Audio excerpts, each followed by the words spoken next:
নিচ থেকে দাদা উঠবে, বুঝলেন? এটা হচ্ছে কি বললো, অ্যাসিস্ট্যান্ট লিলি নাকি, ভিতর থেকে ঢুকে যাচ্ছে, বুঝতে পেরেছি।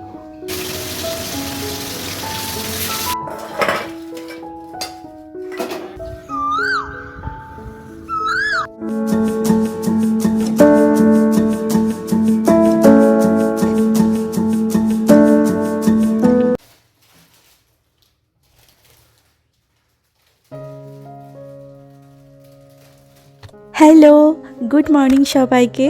তুলিস ওয়ার্ল্ডের আরও একটি নতুন ভিডিওতে তোমাদের সবাইকে স্বাগত। আশা করি তোমরা সবাই খুব ভালো আছো। ঈশ্বরের আশীর্বাদে আমিও খুব ভালো আছি। আজকে শুক্রবার আর এখন বাজে ঘড়িতে সকাল 7টা, আর আমি এখন ব্রেকফাস্ট বানাচ্ছি। আজকে ঘুম থেকে উঠতে একটু লেট হয়েছে, কারণ আজকে আমি এক্সারসাইজ করতে যাইনি। প্রতিদিন করি না, কারণ পায়ের ওপর চাপটাও খুব পড়ে। এবার আমি যেহেতু জগিং করি, সেহেতু 2-1 দিন গ্যাপ দিয়ে করি। কারণ কি বলতো, বেশি দৌড়ালে না পায়ের ওপর খুব প্রেশার পড়ে, আর আমার একটু পা চিবানো বাতিক আছে। তোমরা যারা আগের ব্লগ দেখেছো, আমি আগেও বলেছি যে আমার প্রচণ্ড পা কামড়ায় আর পা চিবায়। ছোটোবেলায় না আরও চিবাতো, বিকেল বা সন্ধে বা রাত হলেই এত চিবাতো, হাত পা দুটোই চিবাতো। অনেক ডক্টর দেখিয়েছি, ডক্টররা বলেছে এগুলো এক একজন বলেছে বাত, এক একজন বলেছে এটা যেহেতু গ্রোথিং পিরিয়ডে আছে ওই জন্য এই জিনিসটা হবে, এটা হচ্ছে গ্রোথের জন্য হচ্ছে। তো ঠিক আছে, গ্রোথ তো এখন আমি হয়ে গেছি, অনেকটা বড় হয়ে গেছি, তাহলে এখন কেন চিবাচ্ছে? অবশ্য এটা আমার ঠাকুমা বাড়ি, মামা বাড়ির অনেকেরই চিবায়। তোমাদের কার কার এরকম হয় বলো তো? আমার মতো কি কষ্ট হয় না বলো যখন চিবায়? এত বিরক্তি লাগে না। আমি তো মাঝে মাঝে দড়ি দিয়ে বেঁধে রাখলে অনেকটা তাও রিলিফ লাগে। আজকে যেহেতু এক্সারসাইজ থেকে ছুটি, ওই জন্য একটু বেশি সময় নিয়ে ঘুমিয়েছি আমি। অন্যদিন আমি এত বেলা পর্যন্ত ঘুমাই না। আমি ওই ধরো 4:30 5টা কি 5:30 হাইস্ট 6টার সময় আমি ঘুম থেকে উঠি। খুব অসুবিধায় না পড়লে আমি বেশি বেলা পর্যন্ত ঘুমোতে পছন্দ করি না। আর আমার হচ্ছে একটা গুড হ্যাবিটসই বলতে পারো, আমি একবার যদি আমার ঘুম ভেঙে যায়, আমি আর দ্বিতীয়বার ঘুমাতে পারি না। জোর করে যদি ঘুমানো যায় সেটাও আমি পারি না, চোখ বন্ধ করে থাকবো কিন্তু ঘুম আমার আসবে না। আর কি বলো তো, যখন আমি স্টুডেন্ট ছিলাম, ওই 11-12 পড়তাম, কলেজে পড়াকালীনও আমি অনেক বেলা পর্যন্ত ঘুমোতাম, 9টা 9:30 10টা অবধিও এরকম ঘুমিয়েছি হয়েছে। তারপর যখন জানতে পারলাম যে সূর্যোদয়ের আগে ওঠার সুফলগুলো কী কী, তারপর থেকেই আমি চেষ্টা করি সব সময় সূর্যোদয়ের আগে ঘুম থেকে ওঠার। প্রচুর প্রচুর বেনিফিটস পাওয়া যায় যদি তুমি সূর্যোদয়ের আগে ওঠো। কি বলবো, এটার যা বেনিফিটস আমি পেয়েছি বা এখনও পাচ্ছি, সেটা বলার অপেক্ষা রাখে না। কারা কারা আমার মতো সানরাইজের আগে ওঠো আমাকে কমেন্ট করে জানিও। হ্যাঁ, আর যারা যারা বেলা পর্যন্ত ঘুমাও, হ্যাঁ অবশ্যই অনেকের অনেক রকম প্রবলেম থাকে, অনেকের নাইট ডিউটি থাকে, তাদের কথা বাদ দিলাম। যারা অকারণে রাত জাগো আর বেলা করে ঘুম থেকে ওঠো, তারা প্লিজ সূর্যোদয়ের আগে ওঠার চেষ্টা করো। দেখতে পারবে তোমার লাইফটা কতটা চেঞ্জ হয়ে যাচ্ছে। তো এখন হচ্ছে ব্রেকফাস্টটা আমি নিজে বানিয়ে নিলাম। আজকে ও নেই, আজকে ডিউটি গেছে ও। তো সকালবেলাটা আমি ওই জন্য আমার জন্যই ব্রেকফাস্টটা বানালাম। ও কালকে রাতে গেছেই, চলে আসবে একটু পরে, ডিউটি থেকে চলে আসবে। তো ব্রেকফাস্টে বানালাম হচ্ছে ডিম টোস্ট, সেটা এখন নিজে নিজে এনজয় করে খাচ্ছি। তাহলে চলো খেয়ে নিই, তারপর তোমাদের সাথে কথা হচ্ছে।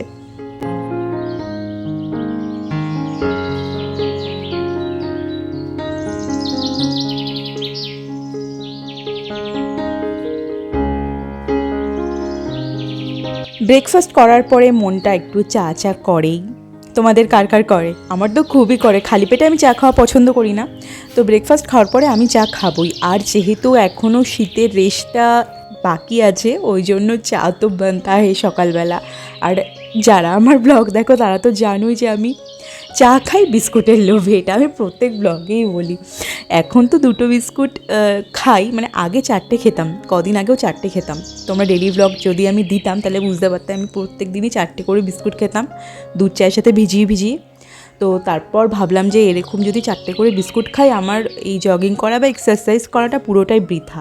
ওর জন্য এখন 2টো বিস্কুট খাই, এটাও কমিয়ে 1টাতে আনবো। তাহলে চাটা এখন এনজয় করি। ওদিকে আবার ও আসছে ডিউটি থেকে, এইমাত্র ফোন করলো।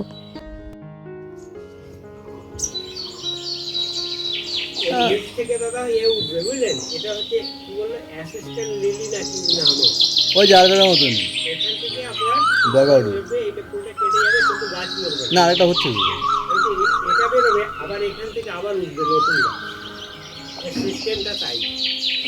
এবার যাকে তোমরা দেখছো উনি আমাদের ছাদ বাগানটা পুরো সুন্দরভাবে সাজিয়ে দিয়েছেন। নৈহাটি থেকে আসেন ইনি, আগের ব্লগেও তোমরা এনাকে দেখেছো।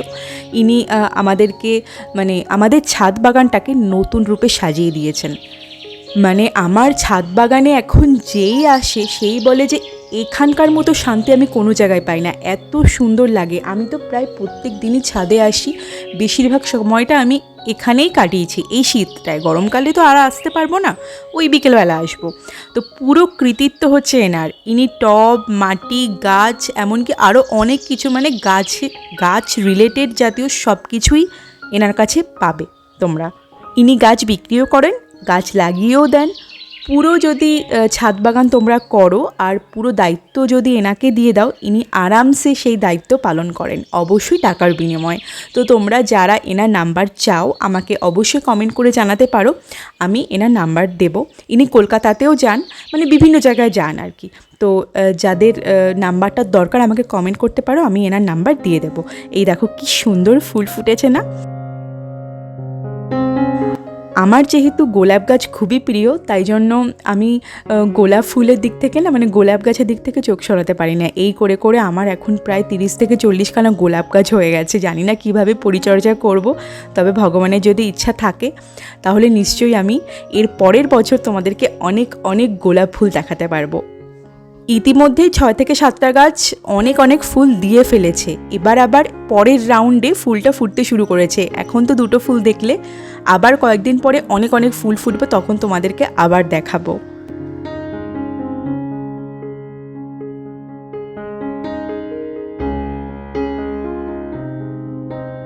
আমার এই গাছের নেশাটা কে ধরিয়েছে জানো? তোমাদের দাদা, মানে আমার বর। আগে আমার এইসব গাছের নেশা কিচ্ছু ছিল না, মানে গাছ ভালোবাসতাম কিন্তু ওই যে লাগাবো, পরিচর্যা করবো, এইসব আমার মধ্যে ছিলই না। বিয়ে হওয়ার পরে ওর যা যা পছন্দ অটোমেটিক্যালি আমার সেই সব জিনিস পছন্দ হতে শুরু করেছে, এটা আমি লক্ষ্য করছি। ওই যে কথায় আছে না, ওই যে কী যেন কথাটা, দাঁড়াও মনে করি, হ্যাঁ, ওই যে অসৎসঙ্গে সর্বনাশ আর সৎসঙ্গে স্বর্গবাস। আমার ক্ষেত্রে হয়েছে সৎসঙ্গে স্বর্গবাসটা। কী বলো তো, গাছের নেশাটা আমি ওর থেকে পেয়েছি। এখন ও কম করে বেশি করি আমি, মানে আমি মাটি তৈরি করি, আমি গাছের বীজ দিই, ও আমাকে হেল্প করে। ও তো পারে না যেহেতু বাইরে কাজ করে, তো ওর অবর্তমানে বেশিরভাগ ছাদ বাগানের দায়িত্বটা আমি পালন করি। আর যাকে দেখালাম, যিনি আমাদের গাছ বিক্রি করেন বা গাছ লাগিয়ে দিয়েছেন, তিনি তো আছেন, তিনি সপ্তাহে আমাদের এখানে আসেন, গাছে স্প্রে করেন, গাছ দেখেন। তবু মানে বেশিরভাগ যেহেতু আমি বাড়িতে থাকি, ওই জন্য গাছের পরিচর্যা পুরো আমি করি। আর মানে কি বলবো তোমাদের, সেইভাবে আমি রেসপন্সও পাচ্ছি গাছের থেকে। মানে বলে না যে ভালোবাসা যদি তুমি দাও, তোমার সবটুকু তুমি উজাড় করে দাও, বিনিময়ে তুমি মানে এর থেকে আরও বেশি পাবে। ওই যে বলে না যে যত্ন পেলে রত্ন পাওয়া যায়, সত্যি আমি এখন রত্ন পাচ্ছি। ছাদ বাগানে গেলে না মনটা পুরো ভরে যায়, জানো তো।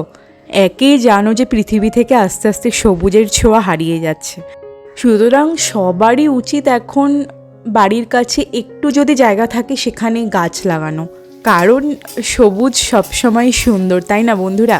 আর দিনে দিনে যা গরম পড়ছে, বাপরে, মানে প্রত্যেক বছরই একটু একটু করে গরম বাড়ছে। আর সেটা কী কারণে তোমরা তো সবাই জানো যে চারিদিক থেকে শুধু বিল্ডিং উঠছে, গাছপালা কাটা হচ্ছে, বন জঙ্গল সাফ করে দেওয়া হচ্ছে। সুতরাং সবাই যদি একটু একটু করে বাড়িতে একটু সবুজের সঞ্চার ঘটায়, তাহলে একটা সময় কিন্তু পৃথিবীটা আবার সবুজে ভরে উঠবে। মানুষই পারে ধ্বংস করতে, আবার মানুষই পারে সৃষ্টি করতে। আর ওপরে তো ভগবান বা সৃষ্টিকর্তা বা যে যাই বলো না কেন, একজন তো আছেন, তিনি তো আছেনই।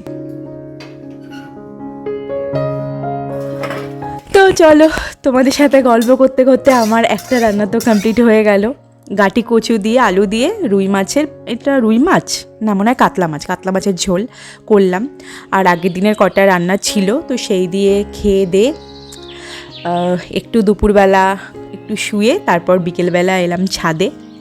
এখন গাছে জল দিতে হবে। প্রত্যেক দিন আমার সকাল বিকাল একই কাজ, কারণ এই সময় গাছপালায় পোকামাকড়ের আক্রমণ খুব ঘটে, আর গোলাপ গাছে তো আরোই। আমার যেহেতু গোলাপ খুব প্রিয়, ওর জন্য আমি সকাল বিকাল 2 বারই পাতায় স্প্রে করি, জল স্প্রে করি, আর মাঝে মাঝে ওষুধ দিই। তো এখন বিকেলবেলা এসছি, আর এমনিও জামা কাপড় মেলা ছিল, তো সেইগুলো তোলার জন্য আনলাম, আর এখন হচ্ছে গাছে স্প্রে করব। গাছ লাগালে তো হলো না বলো, এর পেছনে যত্নটাও তোমাকে করতে হবে, যত্ন করলে তবেই এর ফলাফলটা পাওয়া যাবে। আর এখন তো 3 বেলা এমনিও ছাদে আসতে পারছি, গরম পড়লে কি হবে আমার তো ভেবেই একদম কেমন লাগছে এখন। আর আমাদের ছাদটা যা গরম হয়, চারিদিক দিয়ে রোদ পড়ে তো প্রচুর গরম হয়, কি করব কে জানে বাবা, গরম পড়লে তখন কতটা কি এফোর্ট দিতে পারবো সেটাও জানি না। অবশ্য শেড করা হবে, বাবার আমার বরের সাথে সেই কথাই হচ্ছিল যে বলছিলাম একটা শেড করো, কারণ এই গাছগুলোকে বাঁচানো না হলে না অসম্ভব হয়ে যাবে, প্রখর রোদে ওরা বাঁচতে পারবে না। তো বাবা বললো ঠিক আছে একটা শেড বানিয়ে দেবো। তো ওই সিঁড়ির দিকটা, যেটা আর কি একদম উপরের ছাদে যাওয়ার জন্য, সেই সিঁড়ির জায়গা থেকে অল্প একটুখানি শেড করে দেওয়া হবে। তো শেড করলে মাঝে মাঝে এসে বসাও যাবে, বৃষ্টির সময়ও বসা যাবে, বৃষ্টিটা বেশি উপভোগ করা যাবে, তাই না বলো বন্ধুরা?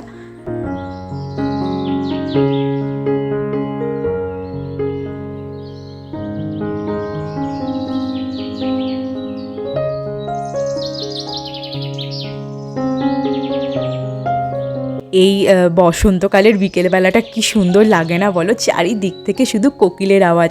আর এখানে তো মানে 2টো কোকিল মিলে কম্পিটিশন করে, মানে এইদিকে একজন চিল্লায় তো আরেকজন ওইদিকে চিল্লায়। কি বলবো তোমাদের, কোকিলের কাণ্ড কারখানা, মানে ডাকতে ডাকতে না গলা ভেঙে যায়, তখন আর কুকু করে আওয়াজ বেরোয় না, তখন কাকা করে আওয়াজ বেরোয়। তো তখন মনে হয় তোরা ডাকছিস, ডাক আরও ডাক। বিকেলের পরিবেশটা তো কত সুন্দর লাগে না বলো কোকিলের আওয়াজ শুনলে। এখন অবশ্য হাওয়া দিচ্ছে, ঠান্ডা ঠান্ডা, ছাদে আসলে তাও ঠান্ডা হাওয়া পাওয়া যায়। গরমকালে কী হবে কে জানে, তখন তো লু বইবে। উফ, আর বলো না, গাছে জল স্প্রে করতে করতে আর গাছের গোড়ায় জল দিতে দিতে সত্যিকারেরই পুরো ঘেমে গেছি গরমকালের মতো। একটু বসে জিরিয়ে নিয়ে দাঁড়াও, আর জিরিয়ে নেওয়া জো আছে, একবার গাছ এদিক থেকে ওদিক করি, একবার ওদিক থেকে ওদিক করি। আর কি বলো তো, ওই জারবেরা বা যেসব গাছ ওই সেমি শেড পছন্দ করে, সেসব গাছগুলোকে প্রথমে 4 থেকে 5 ঘন্টা রোদে রাখতে হয়, তারপরে আবার ছাওয়ায় নিয়ে যেতে হয়। তো ওই জন্য একবার এদিক করি একবার ওদিক করি, মানে ওদেরকে না খুব চোখে চোখে বা খুব যত্নে রাখতে হয়, না হলেই মরে যাবে। তো এখন বিকেলবেলাটা ছাদে ঠান্ডা হাওয়া খেতে খেতে একটু দুজনে মিলে গল্প করি, তারপর আবার সন্ধে দিয়ে চা খেতে হবে। আজকে মনে হয় সন্ধে ওই দিয়ে দেবে, তারপর আবার চা খেতে হবে। চলো এখন একটু গল্প করি।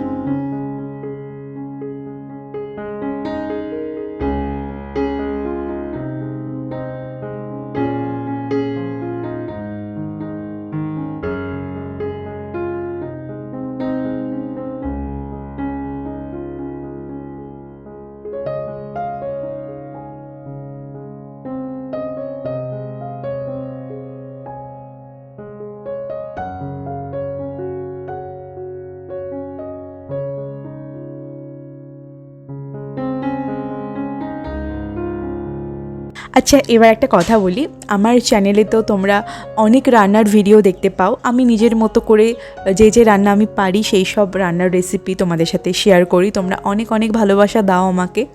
তো কারা কারা কী রান্না দেখতে চাও আমাকে কমেন্ট করে কিন্তু জানাতে পারো, তাহলে না অনেকটাই সুবিধা হবে আমার। কি বলো তো, আমি তো নিজের মতো করে রান্না করি, এখন তোমাদের রিকোয়েস্টে যদি আমি সেই রেসিপিগুলো দেখাতে পারি তাহলে আমার নিজেরও খুব ভালো লাগবে।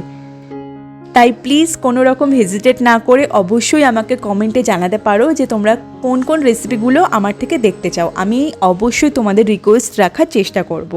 আর কে কীরকম ভিডিও দেখতে চাও সেটাও আমাকে কমেন্ট করে জানাতে পারো, কারণ তোমরা হলো আমার সবচেয়ে কাছের মানুষ, আমার ভালোবাসার মানুষ, আমার পছন্দের একটা জায়গা। তো তোমরা যদি কিছু রিকোয়েস্ট করো সেটা রাখতে পারলে আমার খুব ভালো লাগবে। ওই জন্য প্লিজ জানাতে ভুলো না যে কীরকম ভিডিও তোমরা দেখতে চাও বা কী রেসিপি তোমরা দেখতে চাও। তো এখন ঘড়িতে বেজে গেছে 6:30, সন্ধে হয়ে গেছে, আর ও সন্ধে দিয়ে দিয়েছে, আর আমি ওদিকে চা করছিলাম, আর এখন দুজনে মিলে চা খাচ্ছি, তারপর করবো হচ্ছে ডিনার। আর এই করেই হলো গিয়ে একটা দিনের সমাপ্ত।